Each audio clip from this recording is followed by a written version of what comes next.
sure, he may be right that a lot of professional academic scholars aren't presuppositional. I would actually argue and say everyone is presuppositional. Yes. Yeah. So that should be the next book. Do you remember R.C. Sproul wrote how everyone's a theologian? We need to write one that says everyone is presuppositional.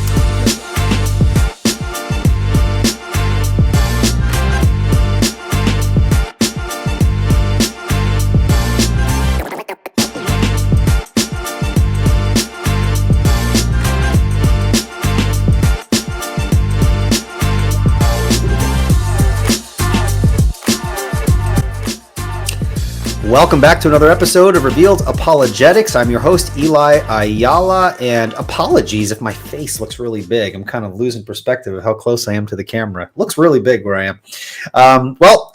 Happy to be here. I'm looking forward to having this discussion. This is actually the topic here. We're going to be critiquing a critique of presuppositional apologetics. And it's very interesting because I was looking at some of the backlog of some older shows that I've done. I actually have a similar kind of show. I should have put it in the description, but if you want to look it up on the YouTube channel, it is entitled A Meta Critique. A presupper critiques a guy critiquing a presupper. Okay, so we're kind of doing another meta critique. So we are. I've invited my guest Jeremiah Norter. He's going to correct me later.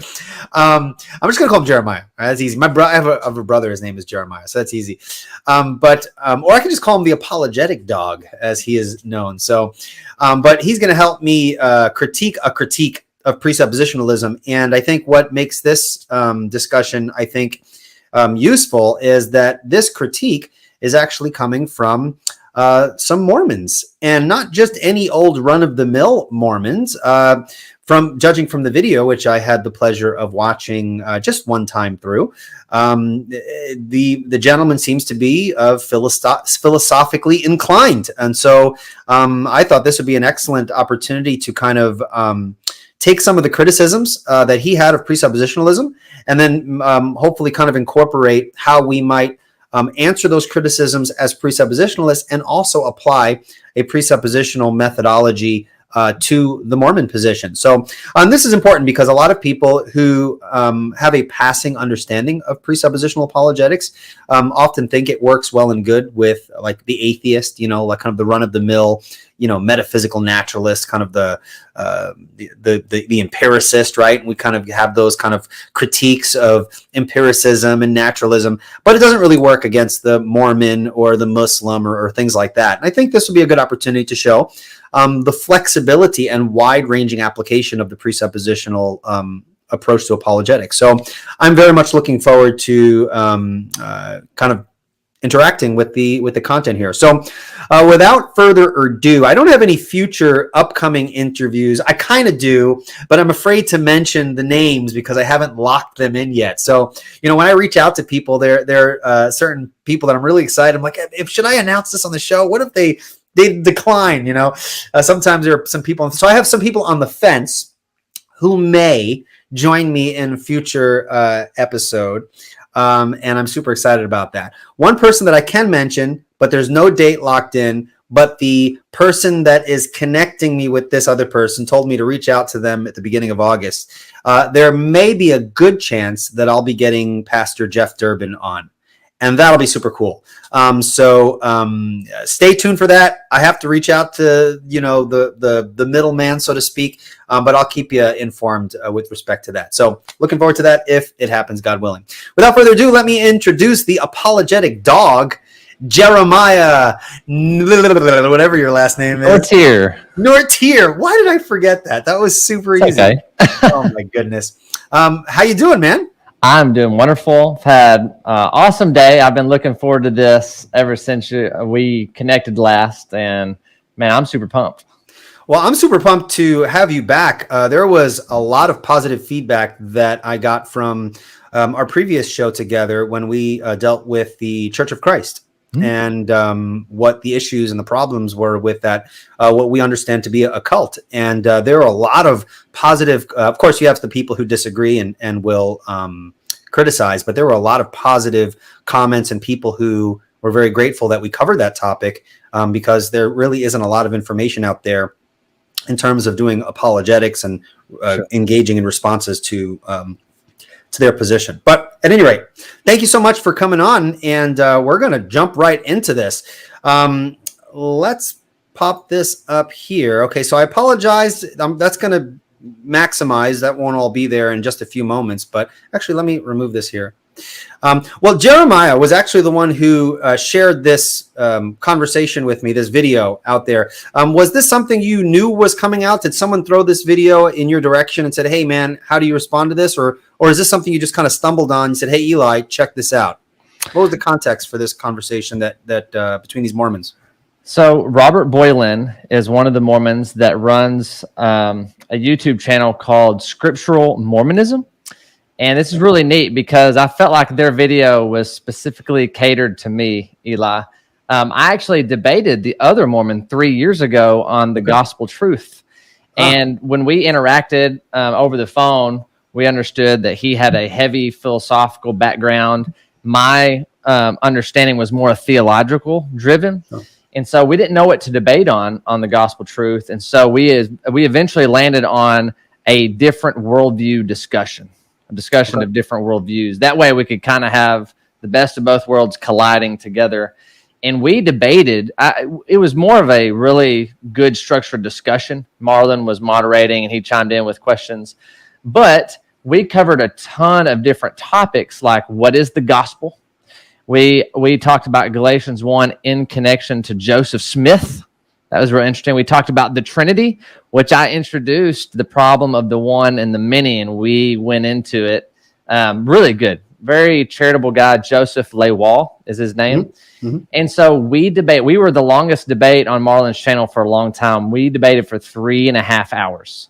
Wow. And it was awesome. I loved every second of it. And so from that debate, Robert Boylan reached out to me. He has more of a theological mind and exegetical bent, it seems like. And so we hit it off. We got through the initial throwing snarky rebukes at each other, and we're like, hey, we can have some mutual respect and sharpen one another. And so he actually had me on his YouTube channel, Scriptural Mormonism, and interviewed me about Reformed Baptist theology. And he just set me up T-ball questions to just explain things from our perspective. I actually wore this shirt, so this was kind of to give him a shout out, and I did wash it since then. So he had Joseph on to critique Reformed Presuppositional Apologetics. And so I'll follow Robert a little bit. So when I saw this, I thought, oh my goodness, I cannot wait to see what they said. And I bet sometime in the future, me and Joseph will have a round 2 to discuss a lot of these things. Oh, excellent. I got it. What was the gentleman you debated? What was his name again? Joseph Lawal. And that's on the gospel truth. Yeah, a long time ago, about 3 years or so. All right, yeah, well, I'll definitely check that out. Folks, if you don't know the Gospel Truth, that's the YouTube channel over there. Marlon Wilson runs that channel. Excellent channel if you want to dig your teeth into some good debates. And it's there's some really good ones on there. So I highly recommend, if you haven't subscribed to his YouTube channel, you should go over there right now and do that. All right. Well, first, before we kind of interact with the video, we do have some time-stamped segments here. And I will inform the audience what we're looking for in each of these timestamps. So Jeremiah was so kind to send me he's much more prepared for this than I am. He sent me the video and I was like, dude, let's get together and respond to this video. And I didn't get to watch the video till like earlier today. And this guy's sending me outlines and I was like, gee whiz. So he did most of the work for me, but there are 12 time-stamped sections that cover various issues that come up. And we're going to kind of go in that order. So I'll let people know what each of those timestamps are titled and what the issue is going to be covered there, and we'll play the video clip and interact with it. So I hope you guys, those who are presuppositionalists and want to learn kind of how do we respond to some of these more technical criticisms, I hope that this is very beneficial for you. Also, as we will be critiquing Mormonism, We love Mormons. We violently disagree with them. Obviously, from our perspective, Mormonism is a cult. It's actually, from our perspective, it is the quintessential cult. That when we go to churches or we're speaking and we speak of, beware of the cults, like Mormonism is usually what pops in people's in people's head. It is not a separate Christian denomination or anything like that. It denies central features of the gospel, and this should be obvious to my regular listeners. But there is a difference between disdaining doctrine and disdaining people. We love Mormons, and we pray for the salvation of Mormon people. So they are fertile ground for evangelism if you have the courage to confront them lovingly and engage in conversation with them. So I think this is a very important topic to cover. All right. Well, without further ado, let me find the timestamp here. I'll share the screen here. Let's see if I can go here. And we are at 3 minutes and 50 seconds. So for those who are curious, our first section, by the way, and Jeremiah could attest to this, this Mormon gentleman, the main guy who's being interviewed, does a really good job explaining presuppositional methodology. I was impressed. I know Jeremiah was impressed that he kind of explained it much better than like a lot of our classical and evidentialist brothers who disagree with us. So a pat on the back, not my back, but this is my hypothetical patting him on the back. Good job for trying to understand our position. Ultimately, he fails, but that's okay. He did do a good job, and I think that he was genuinely trying to understand. So, do you want to speak to that at all, Jeremiah? Yeah, I have a lot of respect for Joseph. Very sharp individual. When we debated, I was taking notes and mental notes and thinking, even after the debate, I want to go back and make sure I understand him a lot. So something I really appreciate about Joseph is I really do see him as someone that can sharpen me. And he's super kind and respectful. And so I think it allows for really good discussion. And so I think he's a really smart individual. And I hope that as we bring out a lot of these things, I think when we're talking about issues of the gospel and salvation, it's not an intellectual issue. It's a heart issue. And so he's just a really good example of someone who I think is very, very smart. Sure. All right. Well, thank you for that. Okay, so our first segment is going to cover the 3 minute and 55 second timestamp between 3 minutes and 55 seconds and 4 minutes and 45 seconds. So we'll play that clip. And the question that is going to be addressed is, what is Reformed presuppositional apologetics? And then after that, we'll make any necessary comments and then take it from there. All right.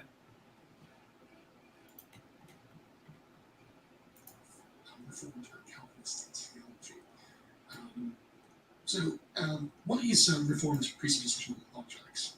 Before we kind of delve into critiquing it and analyzing it, what is it and why do you think it's important to clarify these things, and better should actually be aware of it? Yeah, so it's an approach. I mean, very broadly, it's an approach to Christianity and to knowledge claims within kind of the Christian tradition, right? More specifically, as you say, it's a kind of apologetics, right?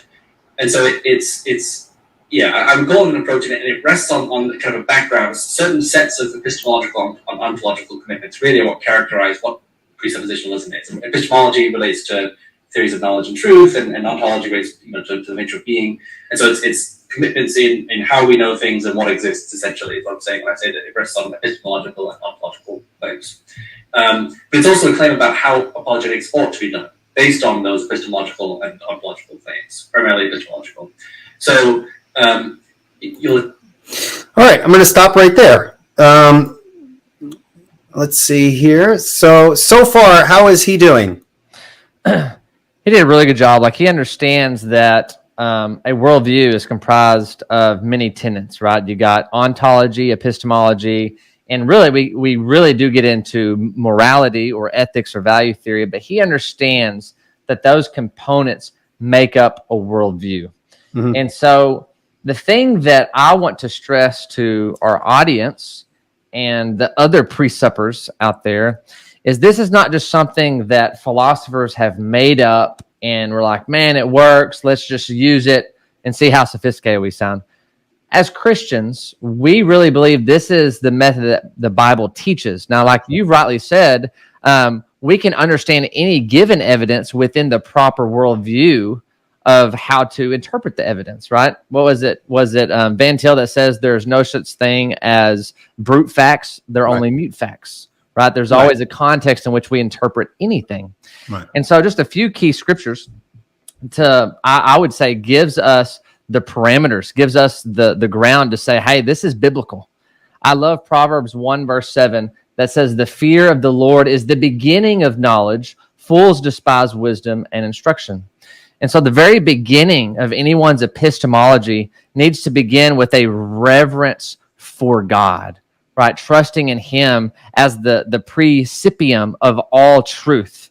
And the second part of that verse says, and fools despise wisdom and instruction. We could say, if you deny Yahweh as your starting point, then your knowledge, your epistemology is going to be reduced to absurdity. Mm-hmm. And so kind of piggybacking off that, that's Proverbs 1 verse 7. But in Proverbs chapter 9, we see a kind of an extension. So I'll kind of read this real quick. Sure. Do not reprove a scoffer, or he will hate you. Reprove a wise man, and he will love you. Give instruction to a wise man, and he will still be wiser. Teach a righteous man, and he will increase in learning. The fear of the Lord is the beginning of wisdom, and knowledge of the Holy One is insight. And so knowledge of the Holy One, I believe this is setting the framework for the coming Mashiach, the coming Messiah. And so this kind of, I think the Apostle Paul understood this in Colossians 2. He talks about how all the treasures of knowledge are found in Jesus Christ. And that's where he gets into, don't be taken away by human or worldly philosophy, anything that rivals the knowledge of God. And so last thing I want to say, Eli, John 17:17. Jesus says, Father, sanctify them in the truth.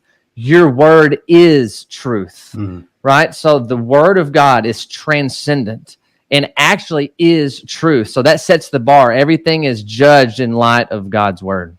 Right. And that can be inferred too by the very concept of God, right? So we can talk about these worldview issues within like highly philosophical vocabulary. So if I wanted to define a worldview, as a network of presuppositions not verified by empirical science or anything like that, and in terms of which all reality is interpreted, that sounds philosophical, but a worldview is just that. As Christians who believe in a creator, that creator created everything and defines those things. Mm-hmm. And so our worldview is informed by how God has created and defined things and how he's revealed it to us. So we can talk about these issues with philosophical language, but we're really talking about basic categories that can be drawn from principles in Scripture itself. And you said a key word there, God who has revealed himself. Yes. So we're going to get more into this later, but we're not constructing a hypothetical option. We're talking about something objective that can be demonstrated because God, in fact, has revealed himself. Right. Very good. All right. So let's do this again here. Let me find this. So what is Reformed presuppositional apologetics? He kind of defined it. Okay. I don't have any issues with how he defined it. Before we move on to the next part, is there anything else you want to add to that? Do you think he defined it okay? Yes. I actually do want to add one more point. So we're talking about presuppositionalism, and a really good book I would like to encourage our viewers to look into is The 5 Views on Apologetics. Awesome book. You had evidentialists, you have a classicalist, you have William Lane Craig representing the classical apologetic view. Jonathan Frame represents the presuppositional view. Jonathan? I've never heard. I'm sorry. I was like, maybe you guys are friends. That's very. No, that would be awesome. That'd be awesome. John Frame, but I guess John Frame. He had an awesome quote. He said, "The most fundamental point to presuppositionalism is the application of sola scriptura to apologetics." Yeah. When he said that, I thought, I'm locked in. Right. Excellent. All right. Our next portion that we're going to be discussing, it's going to start at the 7-minute and 5-second mark. Presup is not academic. This came up a couple of times. And on the one hand, he said something to the effect, I'm not trying to be disparaging to presuppositionalism, but he kept bringing up the fact that apparently it's not academic, which I thought was interesting. But that's fine. He's kind of correct. And he's kind of correct in a sense that it is not the majority position, to be sure. You do have academics who are somewhat presupposition within that kind of vein. But let's listen to what he has to say here. So we are at the 7-minute and 5-second mark. Let me just get there. There we go.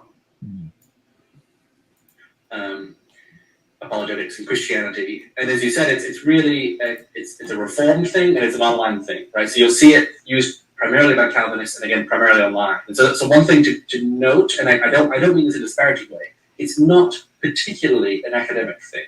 So you're not going to see, for instance, academic philosophers for the most part endorsing presuppositionalism. It's not a live option for hardly any. So it's published about. So for instance, Anderson and Welty have a paper in Philosophia Christi. Okay, let's stop there. All right. Do you have any comments there?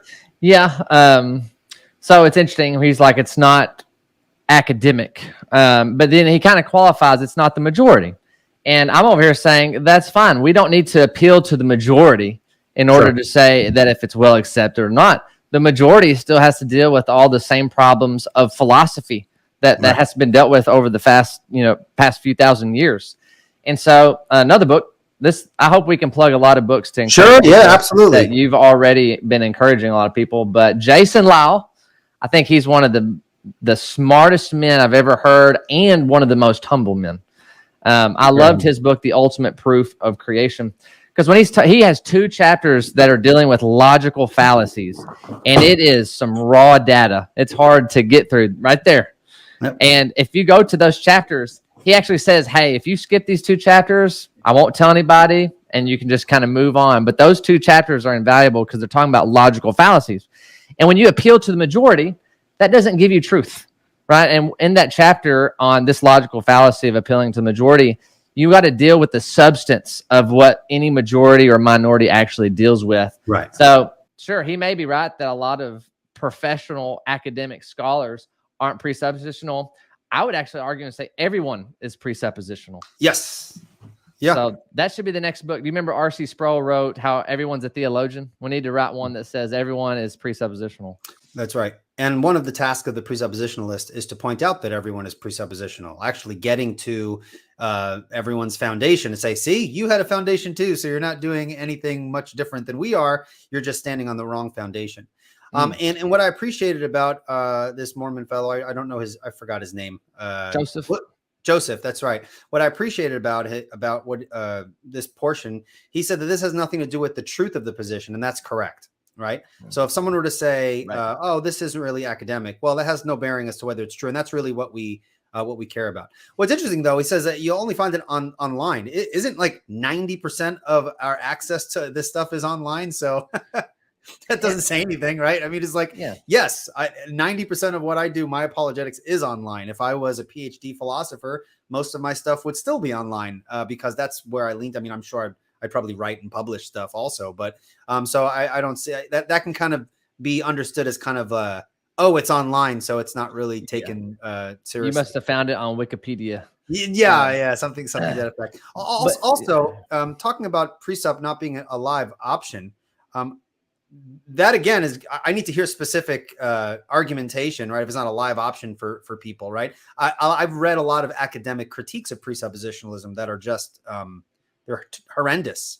It's not even. I don't have a PhD myself, and I've read PhDs criticize presuppositionalism and made elementary mistakes that are quite embarrassing. So that really doesn't matter much to me. And also Mormonism. They take Mormonism itself. That's not a live option for most philosophers either. Not many academic philosophers take Mormonism very seriously. That doesn't mean Mormonism is false. But again, we have to deal with the specific claims. Right. So, and what I appreciate about Joseph is that he does try to do that in the video there. You have any other comments there? Yeah, the internet's actually a really good thing. This is a product of the time that we live in. And I bet you read those academic papers from the internet. And so that just speaks to the access that we have to everything.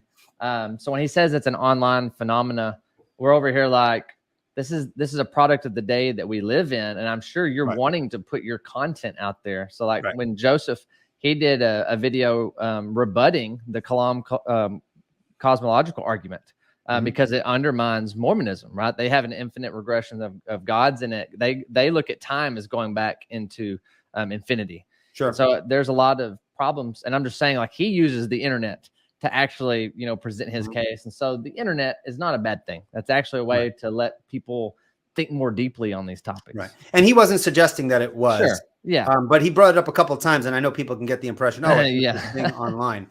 And again, it's not just a thing online. I mean, look at the work that Apologia Church is doing. I mean, they're doing street evangelism, not just Apologia Church, other churches as well.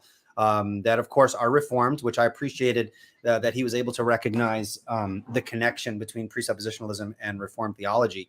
But yeah, just because most people access it online doesn't mean that it's not being done on the streets as well. Right, it is being done on the streets, and it is being done academically, although it's not the majority, but that's really irrelevant to the truth of the position. But all right, let's continue here. So this is my favorite one here. Okay. So this is the portion here where presuppositionalism, I'm just reading a comment here. We'll get to the comments later. By the way, if you have any questions, preface your question with questions and we'll get to them towards the back end of this episode. So please, I encourage you guys, if you have any questions, but by what standard? Okay. This is the presuppositional apologetic meme. And I'm going to look directly into the camera and say, I don't care. It is a valid question, and you do not alleviate your responsibility of answering that question by simply hand waving it away, calling it a meme. Now, our Mormon friends did not do that. I'm just speaking generally, people who take that as, oh, by what standard? Yes, we're going to ask that question, by what standard? I think it's a very important question. But let's play the clip here and we'll interact with it. Let's get back over here. And 17. Okay.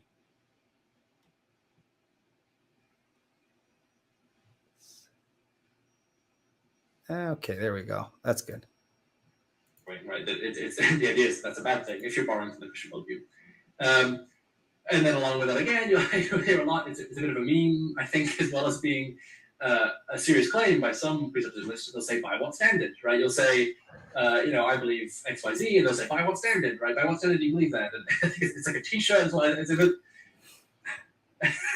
I don't want to come across as super disparaging the video. I struggle to see how presuppositionalism can be made to be sophisticated and plausible, especially along these sorts of lines when you say things like by what standard. It's not a good argument, and we can get into why. Okay, so there are a couple of things we could say here. All right. I think Robert goes on to say, and hopefully you will tell us by what standard we can judge the claim by what standard. And they both kind of laughed. And Joseph was like, I might be a little on the presuppositional side if we talk about it in those ways. Yeah.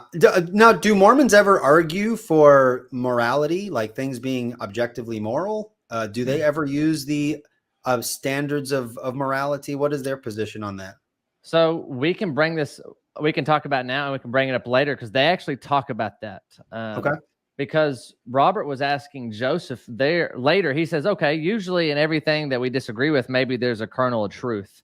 And he says, is there anything you like about presuppositionalism? And he basically goes into like transcendental arguments are valid, right? There's many things you can make a transcendental argument, and we make the transcendental argument for the triune God. And so with that, he was talking about how we can utilize a transcendental argument for morality, right? And I noticed classical apologists will do the same thing like William Lane Craig, right? And it's such a good point to say to an atheist, a professing atheist, that says, we ask the question, so why do you treat one another with dignity? Why do you believe in absolute right and wrongs? It sounds like you're borrowing from our worldview, right? Being made in God's image and so forth. What Joseph said was really interesting there, and we can kind of bring it back up later.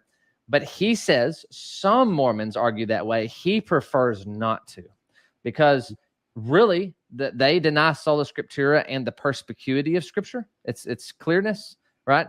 And they would say you need the inner witness of the Holy Spirit to confirm that it's true, right? The burning in your bosom. And then they also have a living prophet to kind of help with that. So he says he prefers just to, say not to use a transcendental argument whatsoever when it comes to truth. Okay.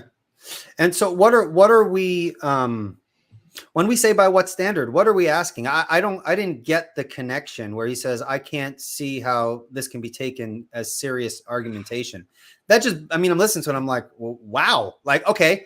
So, the no standards, that's the opposite, right? So by what standard? Oh, that's just a silly question. Okay. So then no standards, Yeah. how do we reason? There are standards of reasoning. If I were to debate this individual and I were to start talking gibberish, is he not going to hold me to the standards of reasoning and logic? If he says, hey, you can't say this because that's illogical, he's literally just showing this is the standard you should be using, and look what happens when you don't use the standard. He just as well can summarize and say, by what standard are you saying this? How can you make sense out of what you're saying? What you're saying is nonsense. So by what standard is not particularly presuppositional. Right. Yeah, I guess. Presuppositionalists tend to use it because we're trying to emphasize foundations and presuppositions, but anybody can say that legitimately. I don't see how this is any way connected to the sophistication or lack thereof of presuppositional argumentation. Do you get that feeling when you heard that? Yeah, it struck me as odd because I think he understands, but Okay. it's really easy. I know he wasn't trying to do this, but to disparage a position you don't agree with, because later he does articulate his own standard, which Yes. is a form of the cogito, that I think, therefore I am. Mhm. But, and I don't want to give it all away, but he says something very presuppositional later. So I like what you said. No matter what you say about by what standard, you're not going to escape the ramifications of how you view truth. And so, Eli, I was thinking, on one hand, is by what standard just so simplistic where some people have dismissed it, and maybe we can come back and say, okay, fine, we'll say it a different way. What is your theory of truth? How do you judge things to be true? Well, that's ridiculous, Jeremiah. That I can't see how that can be at all, sophisticated argumentation to ask those questions. To say that in response to what you just said, what is your theory of truth? And I said, yeah, that's not really sophisticated. You're basically just saying, that, by what standard is silly. Then it's also silly to say, what's your theory of reality, or what's your theory of knowledge, or any of it. That's literally what by what standard. We're just asking, by what standard do you do boop, right? What's, we want to identify whether the person is being arbitrary or Exactly. inconsistent or something like that. So I thought that was very interesting. Now, I do want to say that the phrase by what standard can be misused, and it has been misused by many popularizers of presuppositionalism. It's kind of akin to when, people say, well, how do you know?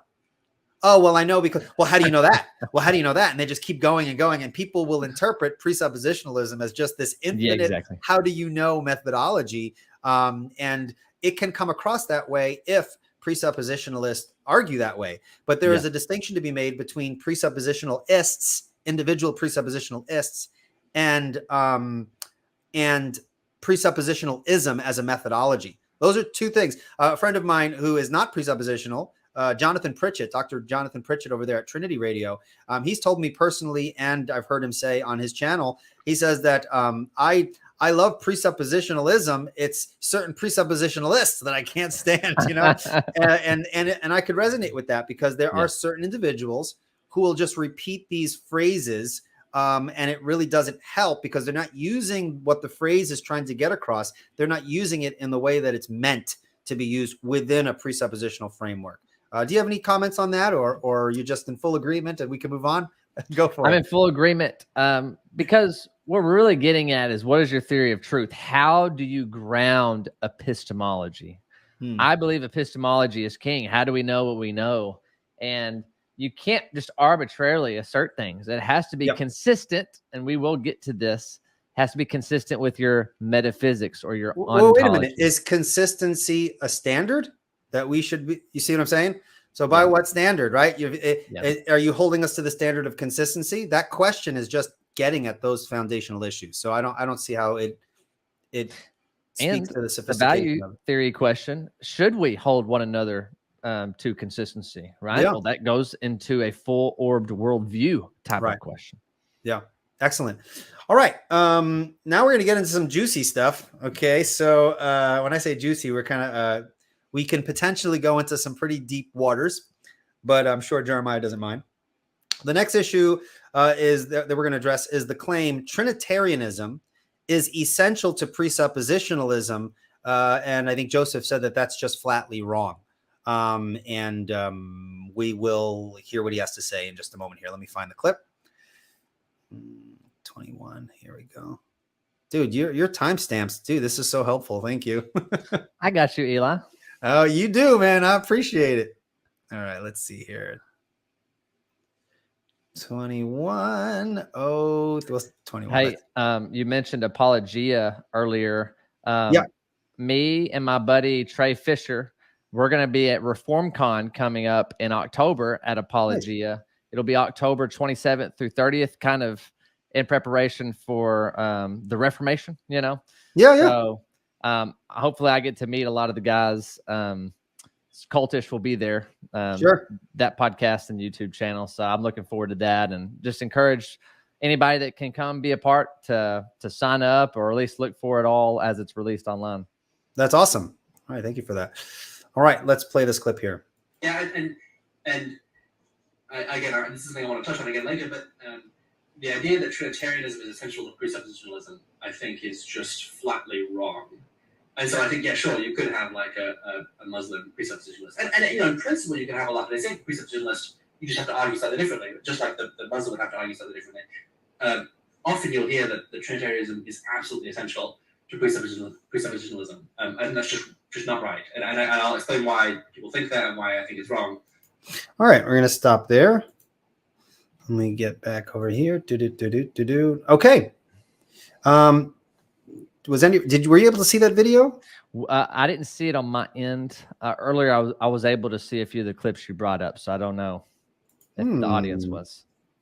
I see someone say the video wasn't up last time. Oh, I see Shannon Herring in the chat. Okay, so let's see here. So I'm sorry if someone says they didn't see the video. Maybe they can give a heads up so that I know. I can probably give you a heads up because I can see when you don't play it on my side as well. Okay.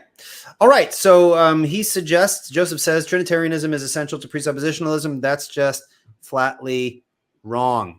So what's wrong with what he claims to be flatly wrong? I love Joseph, and I think he's a super smart guy. Yes. But I think he's missed a core element of presuppositionalism. Everyone is a presuppositionalist. We all have preconceived ideas and lenses in which we see and interpret the world around us. So the idea is everyone's a presuppositionalist. Everyone has basic presuppositions. And so on one hand, he's right. You don't have to be a Trinitarian to claim to be a presuppositionalist. Yep. I've heard you talk about Jay Dyer, who's Eastern Orthodox, right? Well, he would be a Trinitarian, but he wouldn't be Reformed, right? So there would be a question of consistency there. But yeah, the whole point is getting people to think about their own worldviews, because we're about to do that internal critique.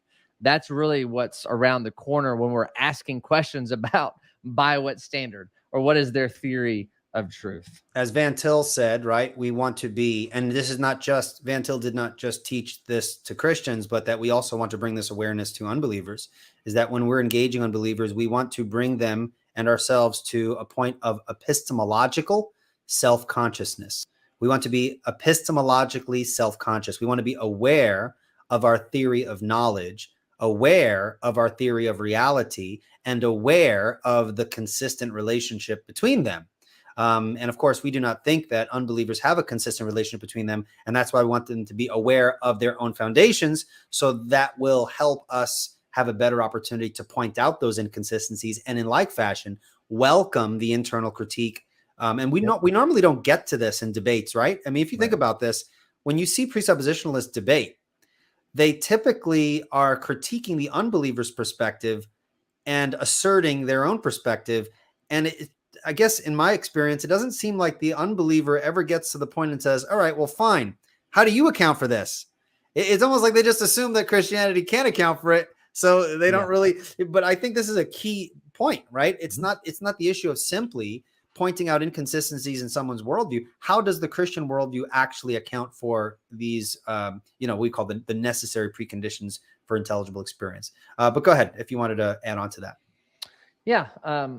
So presuppositionalism is getting at worldview versus worldview, right? And so the only way to have a meaningful conversation at this point is to do the internal critique and invite them over to where we're at, to go into the basement, right, our foundations, and show them how wonderful God is, the God of truth, right?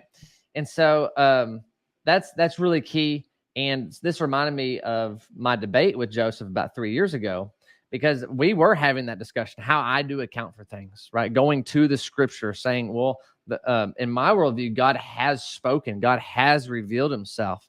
And he would say things that struck me as odd. He just says that you're being very internally consistent. And I'm like, we're talking about worldviews. And if I'm the one that's being internally consistent, that is the truth that everything else is borrowing from. But he would come back and say, I don't think I need to do an internal critique. And I'm saying the very nature of our conversation necessitates internal critique. Otherwise, any critique that he has is an external critique, and we'd ultimately say, well, that's a misrepresentation of what we were saying from the very get-go. You're muted, Eli, I think. Sorry, I accidentally unplugged my mic. Can you hear me now? Yes, good. So let's answer the question before we move on. Trinitarianism, is it essential to presuppositionalism as we use it? Well, everyone's a presuppositionalist, right? So on one hand, okay, you'll like this. On one hand, no, you don't have to be a Trinitarian to be able to do presuppositionalism. However, I would say everybody is made in that triune God's image. Okay. I would say that, right? So as Christians, it's impossible to be a presuppositionalist and not a Trinitarianism. Okay. I would say Trinitarianism is essential to a coherent presuppositionalism that actually accomplishes what it sets out to accomplish, namely demonstrating the truth of the Christian worldview.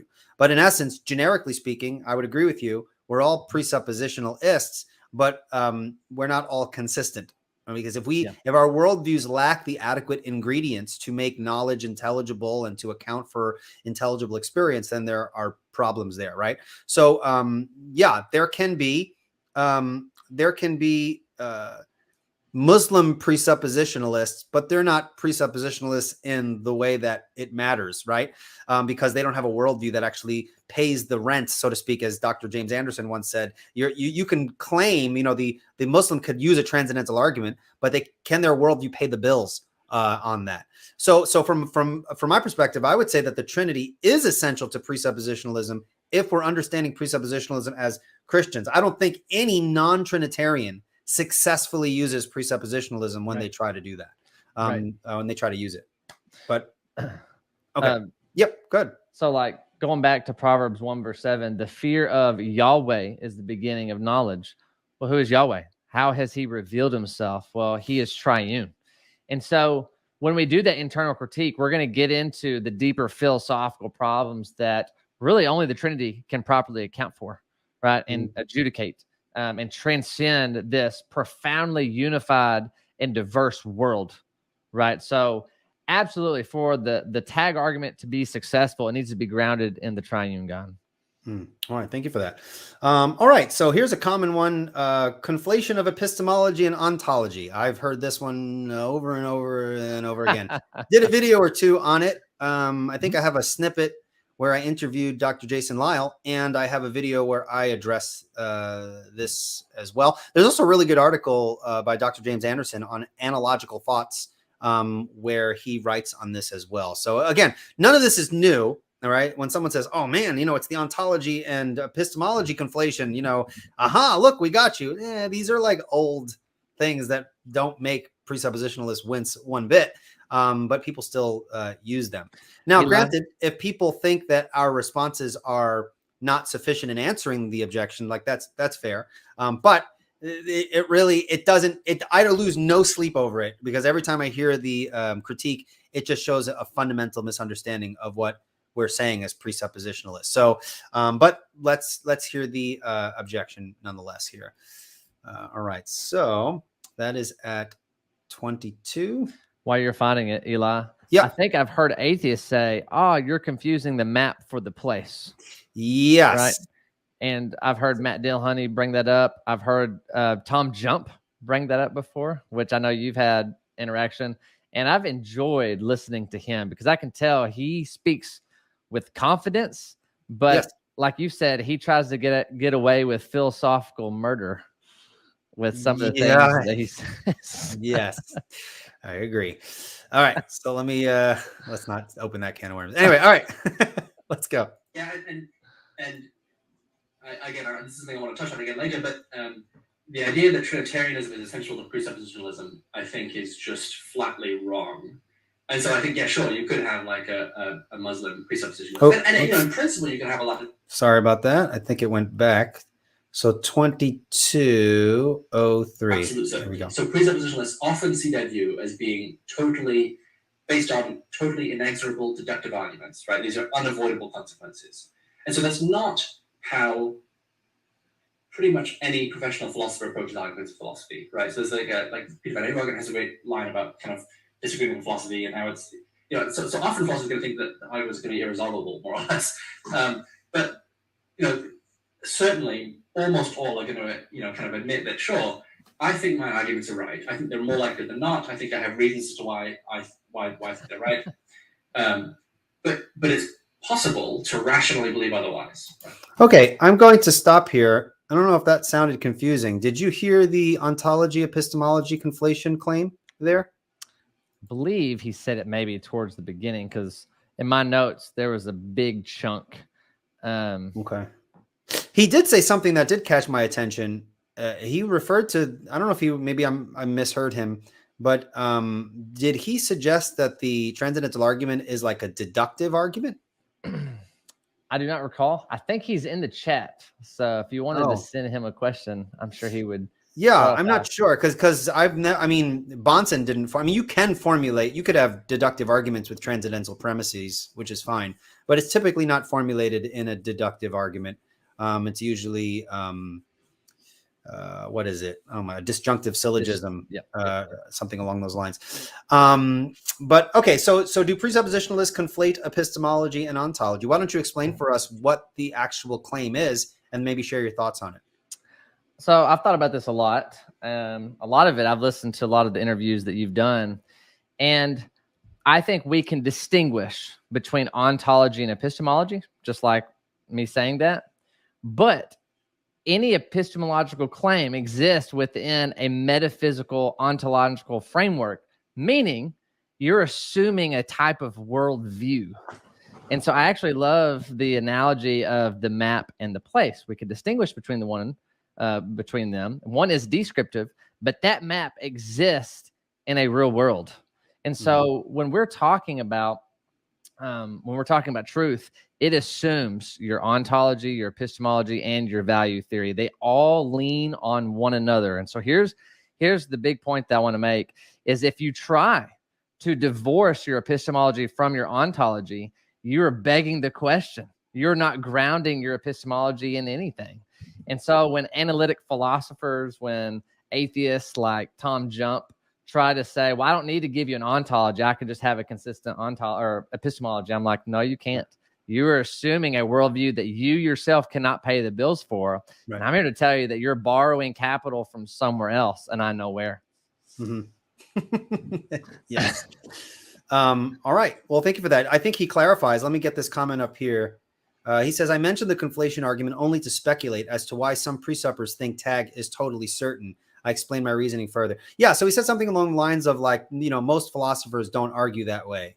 They'll say, these conclusions are more plausible or they're more reasonable. And that's quite frankly because they're starting from fundamentally autonomous and neutral categories, which we would disparage as presuppositionalist, right? So if that's what most philosophers argue for, then I would say most philosophers start from an unbiblical starting point. It's fine, right? One of the reasons why people reject presuppositionalism is because it's very dogmatic, but I would say that's positive, right? Yeah. It's a dogmatic sort of argument and we think it goes through. So it might be philosophically humble to say, well, we're not going to go for certainty. And in some respects, that's that's appropriate, but the transcendental arguments don't go for probability. They go for transcendental necessity. Something's true by the impossibility of the contrary, right? So yeah. So thank you for that clarification, Joseph. Appreciate it. Do you have any other thoughts before we move on to the next clip? I just want to re-emphasize your ontology has to be consistent with your epistemology, and your epistemology is resting somewhere. And so you can't do a hard separation. They are interdependent on one another. So you've got to give an account for an entire worldview. This is why in my debate with Joseph about 3 years ago, I was reminding him that he's thinking in these categories of one in many categories, and you have to be able to account for that. And he would mainly come back with a philosophical argument of, kind of trying to say that we're entitled to the laws of logic. He makes a case, which we're going to get more into this. I don't want to give it all away, but he says we are entitled a priori for the laws of logic. And when we start asking what the laws of logic are, then we're asking about the ontology of that. And so you have to be able to give an account for that. Sure. And so my point is that you have to have both, right? That's part of a worldview. Right. So he clarifies here. He says you still have to have reasons to think the premises in a tag argument are right. I struggle to see how supporting those premises could also be totally certain. Again, it seems to me to think that he thinks that the transcendental argument is like this deductive argument that requires defenses of premises that include non-certain defenses in the truth of those premises. And that's just not necessarily the case. And even if I did have the transcendental argument in a deductive form, so that we have a deductive argument with a transcendental premise, the way you defend the transcendental premise is exactly the way we would defend it if we didn't have it in a deductive form. So, for example, if knowledge is possible, the Christian worldview is true. Knowledge is possible, therefore the Christian worldview is true. The transcendental premise is the first premise. How do I know that if knowledge is possible, the Christian worldview is true? That defense comes in that transcendental argument. Deny it, and we will demonstrate that you need to presuppose it in order to rationally deny it. That will engage right where we want the issue to be, is that worldview comparison, internal critiques to demonstrate and illustrate the proof. Okay. Good. Something I want to add is, so we were getting into this a while back, and I told him you have to ground the laws of logic. Otherwise, you sound just like an atheist that wants to just say, well, I can't conceive of another impossibility of logic working. If I were to try to argue against logic, I'd have to use logic. Therefore, I'm entitled to them. And I'm saying not necessarily. Your experience is not universal. It's not infallible. You don't know of another experience that may nullify everything that you think you know. And so he said, that's fine, because all the transcendental argument does is say you need a transcendent being. Mormonism has that, so it works. And it's like, okay, now we're getting closer, because atheism to me fails. It's at the very bottom of the barrel. And so the whole point in engaging apologetically with the Mormon is you do want to get to the scripture. I think that's where you're going to really be able to kind of expose the different worldview analysis. But that is to say that you do have to appeal to a transcendent being, but that's not all tag does, right? We're talking about a very specific kind of God who has revealed himself. Sure. All right. Thank you for that. All right. Our next point we're going to be dealing with is the statement, we can't make sense of the world without the Bible. And he says that that's nonsense. To which I would actually somewhat agree with him with qualifications. I think he's critiquing there kind of a sloppy presentation of presuppositionalism, or perhaps an unqualified form of presuppositionalism, in terms of which the statement is thrown out there as a general principle and it's not expanded upon.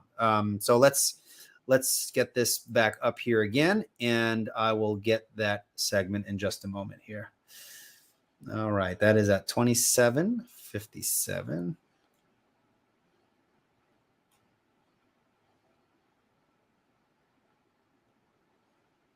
All right, 27:51. Let's do there. As far as it goes, I disagree for the most part, but I'm not going to disparage that. There's kind of a second line of thinking that I find much less plausible. In fact, I can't even really work out a particularly coherent notion of what's being said here. And this is the claim that in order to make sense of some particular feature of reality, it's not God we're presupposing, but it's the Bible or the kind of the biblical worldview. The biblical worldview, when they say that, they basically mean kind of certain beliefs about God. But to say that we can't make sense of the world without the Bible, and you'll hear that, that's a claim made. I think it's just nonsense, right? It's not like people who existed before the Bible was written couldn't make sense of the world, right? So you'll hear that line, but I'm not going to spend any time on it because it is just nonsense, right? I think sometimes people say it and they don't mean that. Other times people say that and they mean that, and they're just absolutely flatly, demonstrably wrong, right? Yeah. All right, let's stop there. All right, what has he got right and what has he got wrong? Okay, what he's got right is we're not saying that you need the 66 books of the Protestant canon. Otherwise, the world you think you live in just reduces to absurdity. Because when you go backward in time, yeah, we didn't have the same kind of Bible that we have today, right? So he is right in a sense that we've not had the same Bible since the very dawn of time. That's what he's got right. And so it can come across that way when someone says, well, we can't make sense of the world without the Bible.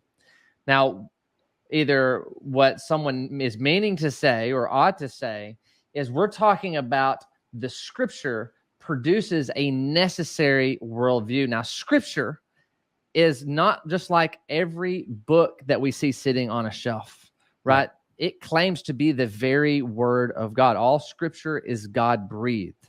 And so now we're talking about something totally different. And you've talked about this in your previous episodes. I know Greg Bonson has mentioned this. But when you go back to progressive revelation, what we're getting, which I really think the fundamental point of sola scriptura is that you've always had a witness of God. You've always had the Word of God being able to give context to the world that we live in. So guess what? That's always existed even before we had ink on a page, before Moses at Mount Sinai, with the law. God has always given us a witness of himself. Even pagans on the other side of the world, they have general revelation that testifies to the Creator. And so as God has revealed himself more, we've been able to strengthen and understand with precision certain knowledge claims, right? Understanding who we are in light of who our Creator is. Right. And that's why I often say my starting point is, as a Christian, my starting point obviously has within it a biblical foundation, right? But I like to say my starting point is God and his revelation, or the triune God and his revelation. And that word revelation can encapsulate revelation that, of course, includes Scripture, or of course includes any kind of revelation prior to Scripture. And I would argue that natural revelation and special revelation were present at the beginning of creation. So you have all different types of special revelation, of which the written special revelation is a particular kind, and obviously a very important, fundamental, essential kind. But we would never just say in a kind of a bare statement, without the Bible, we can't make sense of anything. That needs to be explained. There's a sense in which that's true, in a sense, but that sense needs to be drawn out more specifically. And I think in the comments, he kind of admitted, yeah, that's a pretty sloppy way that some people. So he says here, appreciate that. I definitely see you need the Bible argument as being a sloppy presentation of precept. Yes, I'd agree. Neither of you would make an argument like that. Yes, and that's why we want to make a distinction between criticizing presuppositionalism and presuppositionalists. There are presuppositionalists who say that. There are presuppositionalists who will say, by what standard ad nauseum. There are presuppositionalists that will say, how do you know, how do you know, how do you know, how do you know, how do you know, how do you know, how do you know, how do you know? But that's different than presuppositionalism. And I think that's important. Yeah. All right. Did you have any other comments there before we move on? Yeah. This is a slight We're making great deviation. time, by the way. I'm very impressed. I thought this was going to go much slower, but I've noticed a lot of classicalists will disparage precept in the same way. Like, oh no, what are you going to do back before the completion of the canon, right? And I'm left with saying we're talking about the worldview Scripture gives us, and so I think that's super important. So real similar to by what standard? Maybe that's just too simplistic. Maybe we got to do a better job of explaining what we mean. So when we say we can't make sense of the world without the Bible, talking about the worldview it produces. Yes, and I want to clarify that I don't think that by what standard is too simplistic. I only think it's too simplistic when you're speaking to philosophically sensitive people who are saying, well, what do you mean by that? But in a generic sense, if I'm out on the street, I'm not going to be like, what is your epistemological foundation? People are going to run away from you and be like, what the heck, bro? I would say by what standard is completely appropriate when you are talking to your friend on the porch who is arguing against your, Christianity and starts making moral statements and he has no foundation for that. It's appropriate to say, by what standard do you judge something to be moral? I think that's completely appropriate. Now, if you're talking to someone like Joseph, or you're talking to some kind of hardcore evidentialist who is more analytically minded, is like, well, what do you mean by what standard? You might have to unpack that, but I do think it's appropriate given some context. Great point. Okay. All right. Let's see here. Okay. So the problem of the one and the many being the perennial problem of philosophy is a bizarre claim because it just hasn't. This is the problem of the one and the many is just no problem at all. And the reason why it's no problem is because no one's writing on it. So clearly, if no one's writing on it in the academic literature, it's not a problem at all. So there you go. Let's find the clip there, and then I'll let you kind of share your thoughts on that. Is that okay? Absolutely. Okay. I love your Greg Bonson photo in the back you got going on, Eli. Oh, well, thank you. His face is blocked out, but what are you going to do? Okay, 31. And we are on 31, 51. I'll do 47. Here we go. Okay, so that's the basic line of presuppositionalists. We've kind of already identified a couple of problems. There is some conflation sometimes of kind of epistemic and metaphysical modalities. I think another significant problem for the set of claims. So the idea is that you can go. Whoops, sorry, it's 51. There you go. You got it. You have kind of a relatively classical monotheism. It looks like you can get all that. So why do many, perhaps most presuppositionalists insist that you need Trinity? Well, generally what they'll do is they'll give the tag. They'll say, in order to account for logic or reason or the intelligence of the world, you have to presuppose God. And then they'll say, and this is from Van Til, this is why they get this, one of the perennial problems of philosophy is the problem of the one and the many. Since the Greeks, and then all the way down today, it's just like philosophers have been grappling with this central problem of philosophy. And, how do you account for the problem of the one? So basically, how do you account for multiplicity and unity in the world? How do we account for both those things? And they say, oh, well, the Trinity, because it's 3 in 1. And so we've solved that problem, and you get Trinitarianism for free, because it solves that problem. And that's why I say it just doesn't make sense to me to claim that Trinitarianism is essential to presuppositionalism. Okay, let's stop there. Okay. All right. So what are your thoughts there? Yeah. Another book plug time. John Frame, because I don't know him personally as Jonathan. Jonathan once told me in a conversation about the problem of the... I was like, man, I didn't know you were like chill with him, I was like, whatever. Excellent resource. Wrote A History of Western Philosophy and Theology. Gets into the history, and I want to give Joseph some credit here. He did mention there are pre-Socratics that did get into this problem, this question of what is reality. Is it ultimately one? Is it water, like Thales said? Is it air? Is it some other atomistic force, right? That's just one principle. Or you got other philosophers that said, no, everything is in flux. Everything is changing. There is no principle of unity whatsoever. And so I think Joseph even realizes, okay, this is actually a big-time philosophical question. And this is where I don't want to psychologize like he mentioned in his video or speculate, but I think secular philosophers gave up, right? That's why you don't see it in contemporary philosophy anymore, because how would you solve such an incredible problem? I just want to put this comment. So this is Dr. Bolt, Christopher Bolt. I'm going to... Gregory Bonson, Christopher Bolt, and Jonathan Frame. I'm going to do that forever now. And I think he kind of highlights this perfectly. He says it's discussed explicitly, but also implicitly in every problem of philosophy. So even if you don't use the one and the many wording, it is a problem an explicit and implicit problem in every issue in philosophy. So, but yeah, piggybacking on what you just said there, what did you say the last point you said before I rudely interrupted you? Oh, no, you're good. I was just saying that it's just not true. I'm speculating why contemporary modern philosophers don't talk about it. I think they gave up, right? Yeah. Because the bigwigs that came from before them were always overemphasizing one or the other. And the whole point of showing John Frame is you got a scholar who has wrote on it, and it's not just on the internet. So Yes. I want to encourage people that, I love Joseph, I love Robert, but don't just take their word for it. Don't take my word for it. Go explore. You probably will have to use the internet to do that, and that's okay.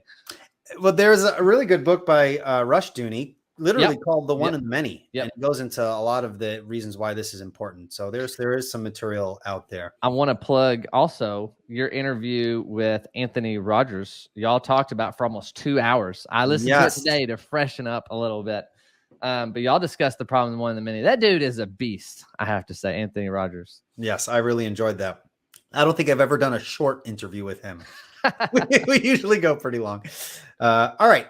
Now, apparently you have this one highlighted. You really want to address this particular one. So the claim here is 3 in 1 is not essential to the solution to the problem of the one and the many. I think that's an interesting statement there. Let's hear what he has to say, and then I'll let you interact with it. Okay. All right. Okay. Let me get the time right now. I keep going to the wrong spot. 33:39. 33. We're going to do 33:30. Just a nice running start. Okay. Vaguely classical conception of God, that works. You can do presuppositionalism. So the second problem with this kind of Trinitarianism thing, this kind of gap between the tag argument or the kind of basic presuppositionalist line and Christianity, because if you get Trinitarianism, sure, like you roughly have Christianity at that point. I'm happy to admit that like if the tag argument is right, and if this solution to the problem of one and many is most likely, that's evidence for Christianity, specifically because Christianity is kind of the main live option for most people that says that we have this kind of 3 in 1. But the idea, and this is why it's important that these are actually separate issues, the tag and the problem of the one and the many. What presuppositionalists are generally trying to do is conclusively rule out all possible alternatives, right? So they're trying to say the only possible worldview is the Christian one. And again, this kind of physically Trinitarian classical one. And the problem is that claim is too strong for what the argument can be doing, right? Because you can't rule out in principle all alternatives if you have to be relying on the problem of the one and the many, this particular solution, to rule out these alternatives. Because the fact of 3 in 1 is not essential to this solution to the problem of the one and the many. If all you're trying to say is that the solution depends on there being multiplicity in 1, you could have a binitarian view of God. You could have just the Father and the Son, say. And that would be equally not ruled out, right, by this kind of tag presuppositionalist line. And so it's now a live option compared to Christianity. So let's say a religion arises that says there's 101, this very complex view of God where there's 100 persons in one being, and then it has this, all sorts of other claims. Maybe it's roughly Christian, but it happens to say that view is equally plausible according just to the presuppositionalist line, to the presuppositionalist took his own position, right? And so that's not enough. Basically, the presuppositionalist is always going to want to say that they can rule out all alternatives, and you can't if you're relying on the problem of the one and the many, because there's no reason to think that a Trinitarian view is the only way they can solve. So if you're trying to say that in principle we rule out all alternatives, you can't do that. I think essentially is my point. And so there's a gap problem. Again, I'm not saying that it's not evidence for Trinitarian Christianity, because if these arguments go through, sure, that is like the one that's currently live. But all right, we're going to stop right here. Now, you know what your problem is, Jeremiah. Okay, and I mean this, and I'm glad Joseph is in the chat here. I hope he can. If he did watch some of my past episodes, sometimes I do impressions of a hypothetical interlocutor. So here's my impression. So Jeremiah, your problem is, bro. All right, your transcendental argument is too strong. You need to back up. It's too strong of a claim. So When I heard that, I was a little taken aback. I mean, the transcendental argument is you're arguing for the necessity of something. So like, how can you back up on a transcendental argument? Like it's trying to go for the whole kit and caboodle, or as Bonson said, the whole enchilada, right? It's not a strong claim. It's a transcendental claim. The very nature of transcendental claims is that you're trying to demonstrate some proposition by the impossibility of the contrary. So no, I don't think it's too strong. I think it's as strong as it needs to be, given that we're giving that sort of argumentation a transcendental argument. But what say you to some of his statements there? All right. You notice on the notes I sent you, I have a short response and then I have a more in-depth response. I'll give you this one. Folks, Jeremiah highlighted this one. He was like, I want to dig into this one. But go for it. You can go for it, and I will remain silent. Here's the thing. I've heard all of this before, and Bonson actually addresses every single point here. So like our responses, and of course Bonson would probably do it much more sophisticated and with more clarity, but none of these things are new, and all of these things are addressed somewhere in Bonson's either his lectures or his books. So this isn't anything that we're being innovative and trying to, like, the new generation giving new answers to these. These are all addressed in Van Til and Bonson, and I think are answered sufficiently. But why don't you share, and Bosterman, by the way. Bosterman perhaps is the only exception where he addresses this particular issue with, expanding on what was laid out by Van Til and Bonson. So go ahead. Why don't you share your thoughts? Yeah, I have a preliminary thought before I get into the short response, because I already know where Joseph's underlying worldview, by what standard he judges everything else. He's quoting analytic philosopher Hilary Putnam, who says, if you can't conceive of an alternative, then we're entitled to use the laws of logic. So in his mind, if you can't conceive of an alternative, that's grounds. And so in Joseph's mind, he can conceive of a binity, quadrinity, all the way to a one God that exists in 100 persons. So in his mind, it's not persuasive to him. And and I'm saying that's fair. We just have to move the conversation in terms of that. So we'll get more into that, because he describes more of why he feels entitled to the laws of logics as a Latter-day Saint. So the short response. This has actually got brought up in our debate about 3 years ago. For one, I just want to encourage people, go listen to that debate.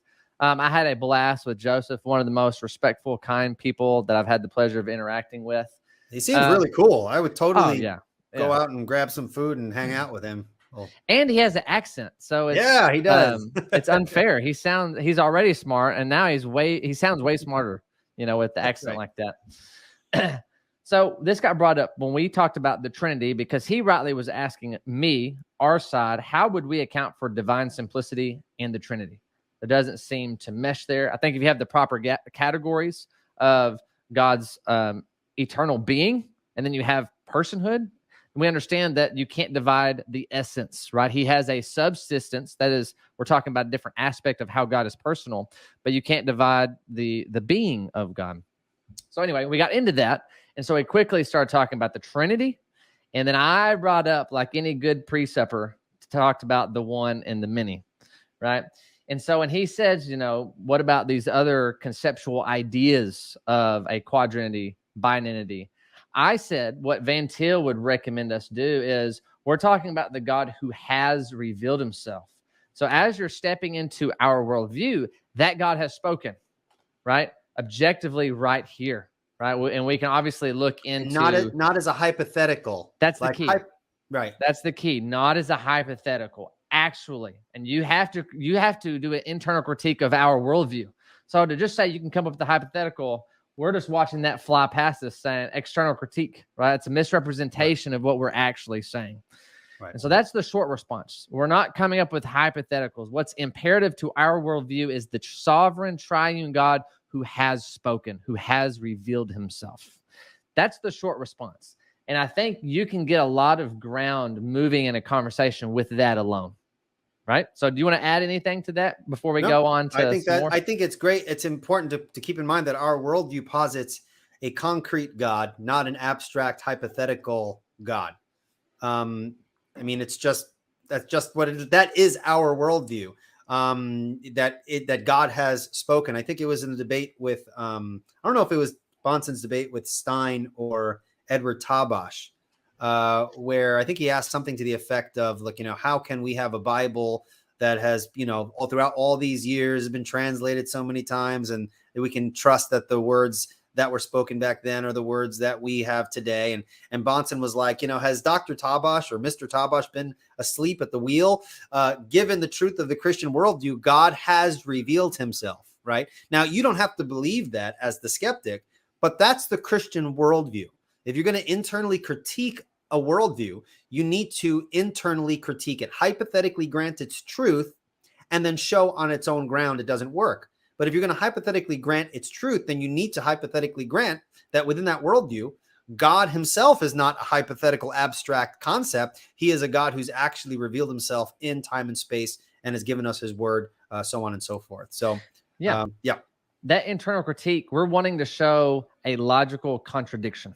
Yep. Right? We're wanting to show if we grant that X is true, then therefore X is false. So that's the whole point of internal critique, is where we share common ground, not neutral ground, as we, another book plug, Always Ready, right? We by Gregory Bonson. Gregory, because we're do you know his middle name? Do you know his middle name? Are you a true fan? No. No. I was going to cheat, but it's not on there. Are you? I think it's Lyle. Gregory Lyle. Did not know that. I think let me double check. So you can continue speaking. Let me double check. Yeah. I don't want to be that guy. Bonson speaks of the sin of neutrality. Now, to Joseph's credit, he did a good job of saying there's no neutral ground in a presuppositionalist, right? And he's right, because we look to Romans chapter 1. We look to the scriptures that tell us that the unbeliever is walking in the futility of their mind, right? Fools despise knowledge and wisdom.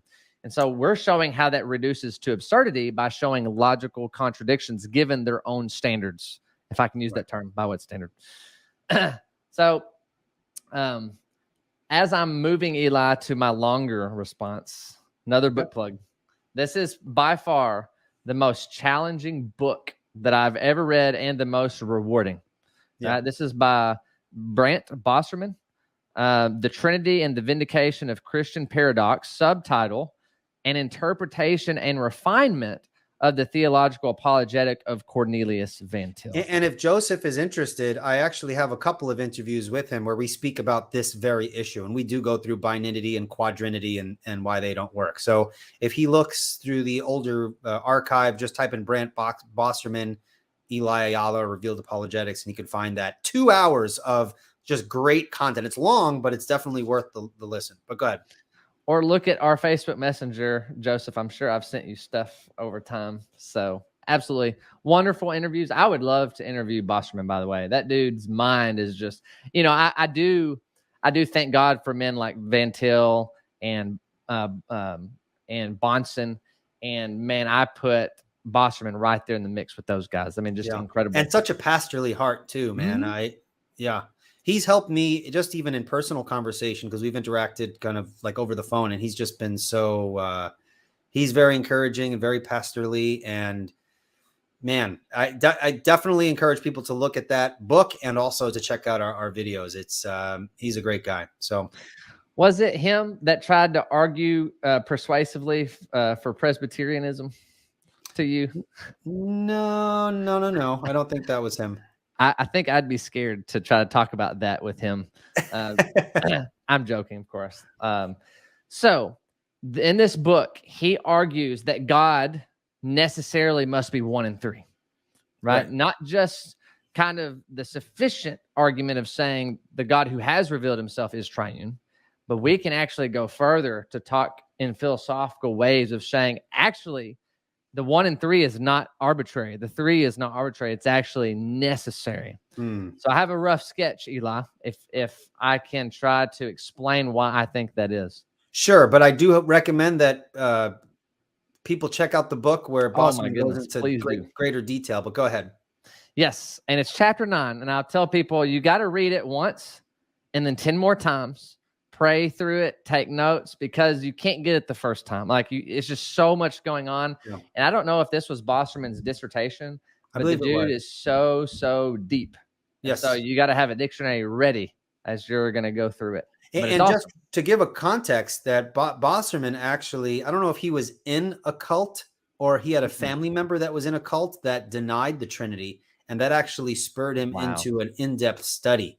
So I think a lot of his rigor, obviously he's a very brilliant guy, but I think a lot of it was his desire to really dive into this issue that was an issue within his family, I think, or something like that. I don't remember the story, but it was interesting. Yes. Okay. Here's my go at it. And one day I'll talk with Bosserman to see how I can continue to understand this. But something we have to have in mind is we have a creator-creation distinction, right? And so we learn many things about the creator as we observe the creation, right? We would expect that, and it's biblical. And so the creation tells us many things about the creator. We experience, I would almost say point number one, we experience temporal, personal relationships. This assumes an eternal personal being. Okay, so this is really key as we kind of go through how a Unitarian God does not work or pay the bills, how a binitity doesn't work, how the Trinity does, and how a quadrinity doesn't. And then you can add any number past that, and it's still going to be the same problem. Mm-hmm. So we experience in this world temporal personal relationships. This tells us something about the creator, that he must be eternal and a personal being. We as humans, we possess limited knowledge, right? We have a limited experience here in the world, and we are plagued with the problem of induction, right? And so meaning that we can be convinced of what we're experiencing and what we're observing, right? But we cannot have certainty, okay? Now, there's a lot of argumentation that goes into that, but generally speaking, right? Was it David Hume? Who was the philosopher that wrote on the problem of induction, Eli? That would have been Bertrand Russell. Okay. Yeah. Bertrand Russell. Yeah. There you have a number of people who wrote on it. Yeah. But the idea is we have a limited knowledge, and this subjects us to the problem of induction. Now, this assumes that God would be absolutely omniscient, and this would solve the problem of induction. Okay. So remember that first principle was we can learn many things about the creator from the creation. Okay. Just real quick. Yeah. So Bertrand Russell wrote on it, and David Hume as well. So if folks want to check out Hume on induction or Russell on induction, there's information out there. Yes.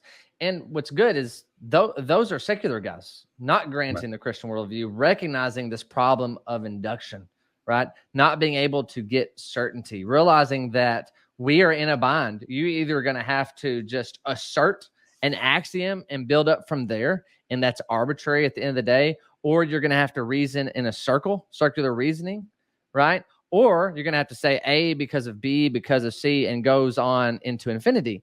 And that's absurd. There's no foundation to get where the point where you currently are or where you want to go. But that is the futility of autonomous human reasoning, right? And you're subject to this problem of induction. So with a few of those principles in mind, let's think about a Unitarian God. Okay. So we're talking about one God who is radically one person. Okay. Now this would account for a necessary eternal being, right? We're temporal and finite. And so this assumes something about the creator, that he has to be eternal. A Unitarian God would account for that. But a Unitarian God would fail to account for personhood. To be personal assumes another person. Okay.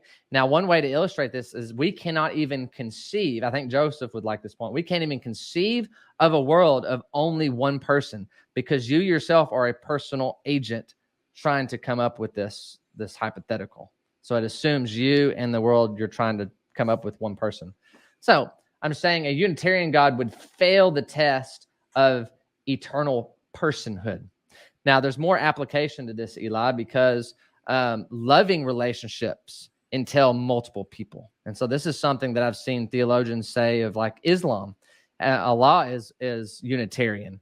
Well, he cannot eternally be love, or any Unitarian God for that matter, because he could only express the attribute of love once he creates.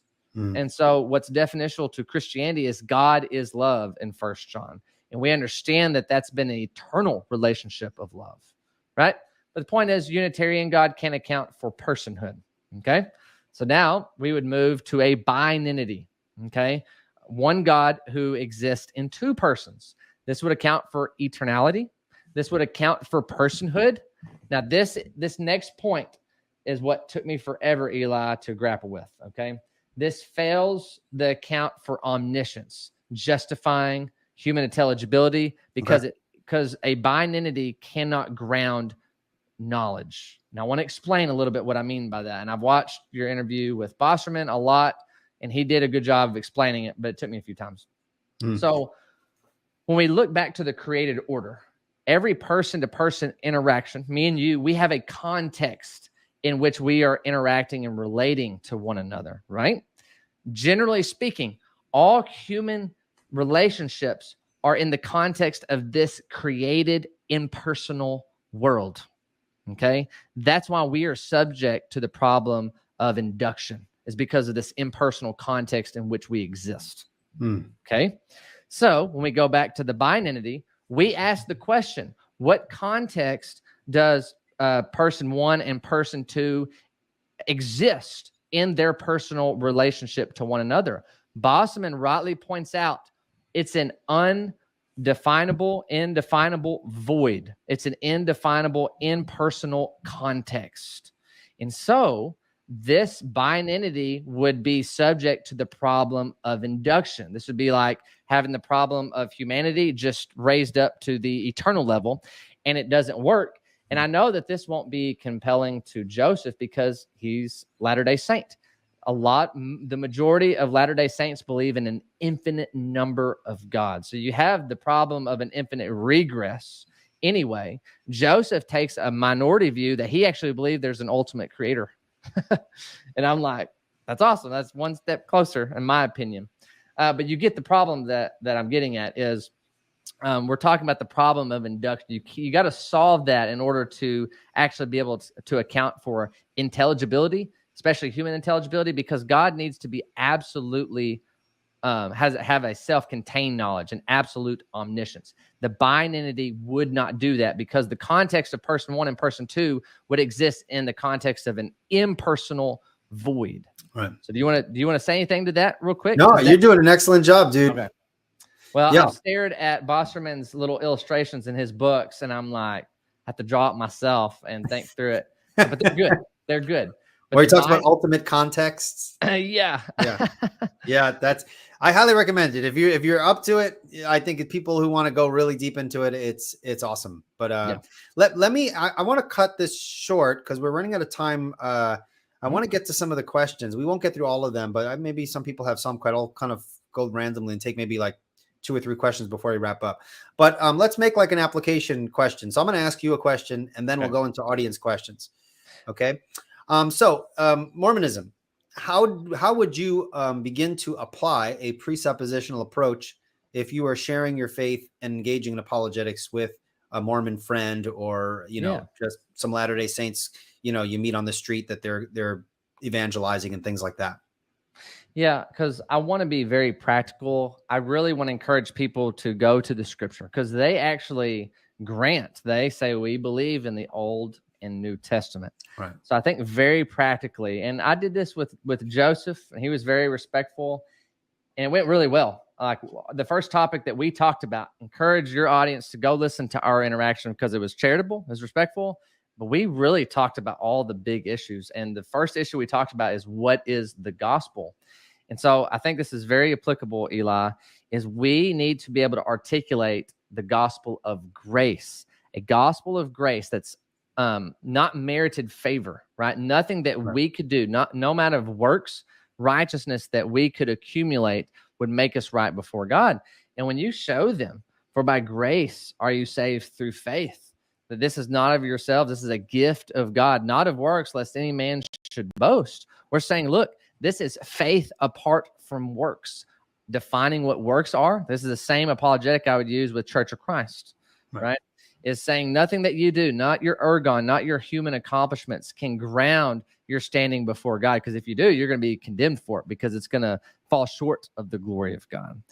And so as we were talking about James chapter 2, about faith without works is dead, Joseph said, this is a person-to-person interaction, and you're being very internally consistent with that works as not being a foundation before God. And so I'm just saying, let the gospel speak truth into people's lives. Go to the scripture, because with the Mormon, they will appeal to that burning in the bosom, but which say, okay, if you're saying that's from the Holy Spirit, I know we have a different view of who the Holy Spirit is. We know that the scripture is inspired by the Holy Spirit. So what you feel is not going to contradict what the Holy Spirit has also revealed. Right. You know what I mean?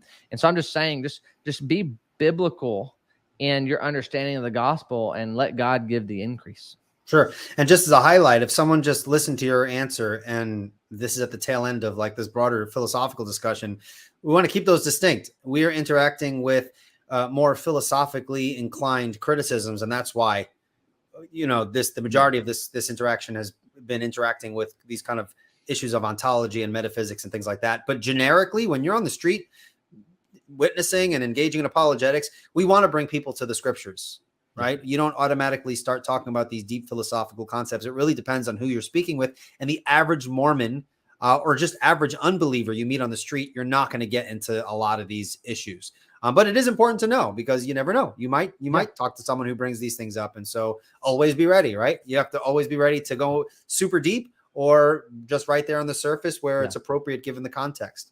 So, all right, well, let's take a couple of audience questions. I'm only going to take like 3, only because it is getting a little late on my end, and I just started work. I am a full-time teacher, and so I have to wake up super early. So, all right. So question here. What about Christianity? Do you know what Christianity is? Nope. Are you familiar with the Christianity objection? It sounds very strange to me.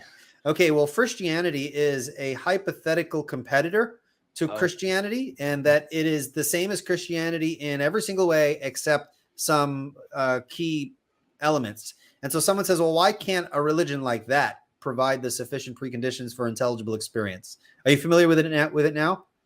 Well, yeah. Well, it makes sense of what the point is, and it sounds exactly like Tom Jump. He's going to try to mirror everything in this pantheistic worldview, right? That just says, well, it's basically nature, but it's transcendent, but it's impersonal, because that's kind of the whole distinguishing factor.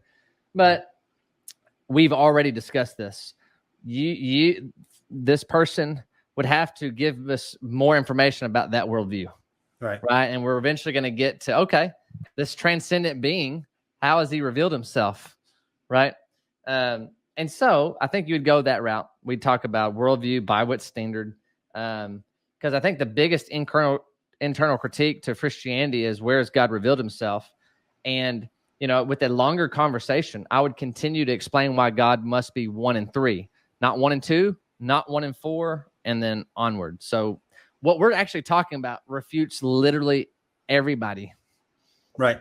So that if Christianity does provide the necessary preconditions for intelligible experience, then it follows that it's the only worldview that does it, because you can't have multiple worldviews that sufficiently ground necessary preconditions. You can only have one, kind of like the Highlander. So if Christianity is one, then it's got to be the only one. Now, Christianity, this hypothetical view, I always ask the person, do you hold to this view? What ground are you standing on when you posit a Christianity? By positing the hypothetical Christianity, are you implicitly admitting that the worldview you currently are standing on is insufficient to provide the necessary preconditions for intelligible experience? So then, how do you ground the intelligibility of the hypothetical you're asking? Right. So if you're saying, well, maybe this one over here, then you're granting that yours doesn't necessarily ground it. so I could just challenge the foundation upon which you're standing when you bring up this hypothetical. Or I can do what Jeremiah asked and say, well, we need to flesh out this hypothetical because it's detached from a broader worldview context. You're just throwing out kind of a piecemeal hypothetical example where there's no broader interpretive grid to analyze it. So we'd have to have that conversation. Something very practical. This probably gets right into this.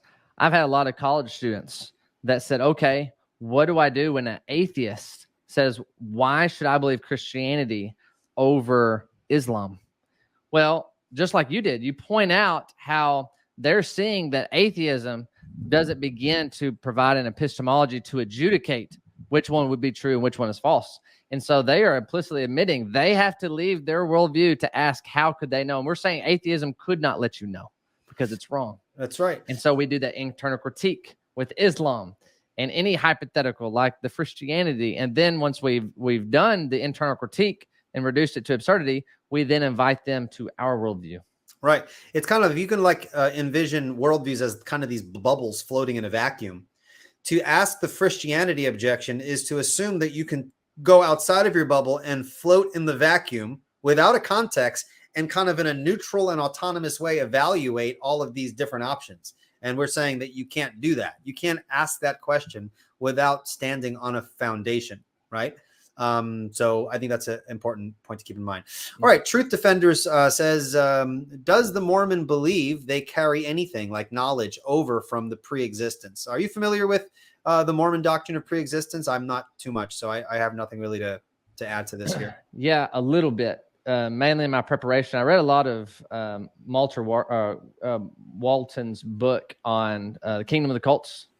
That helped inform me of a lot. And then when I talked with Joseph, they have a different cosmology in every respect. Because it's funny, when we were debating, Marlon chimed in with the question for Joseph. He goes, Mormonism has, it's polytheistic. That accounts for the multiplicity, right? But how do you account for the unity?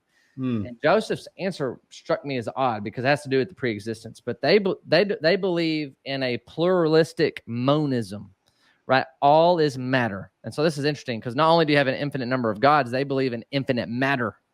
Okay. Right. So that renders all the gods to the problem of induction, by the way. But everything takes these interesting forms from just matter. You got gross matter. And I forget all the distinctions that they make, but I don't know what carries over from pre-existence over here. And I know somebody like Joseph, it would not bother him one way or another because he's primarily philosophical minded. Okay.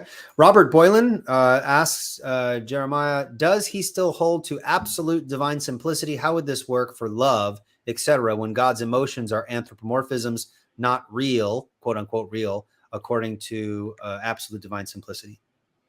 So I absolutely hold to divine simplicity. And so a couple things. That doesn't mean that I've got it all worked out. Wait, did you just say I absolutely hold to divine? Oh, I see what you did there. Yeah, okay. See that? Yeah. I'm learning from you, Eli, with some of those. Okay, there you go. All right. But this is how I answered Joseph a long time ago. I've studied a little bit more on divine simplicity because I remember in preparation for that, I knew me and Joseph would get into it, but I was just going to say, look, whatever philosophy we come up with for divine simplicity, it has to bend the knee to how God has revealed himself, right?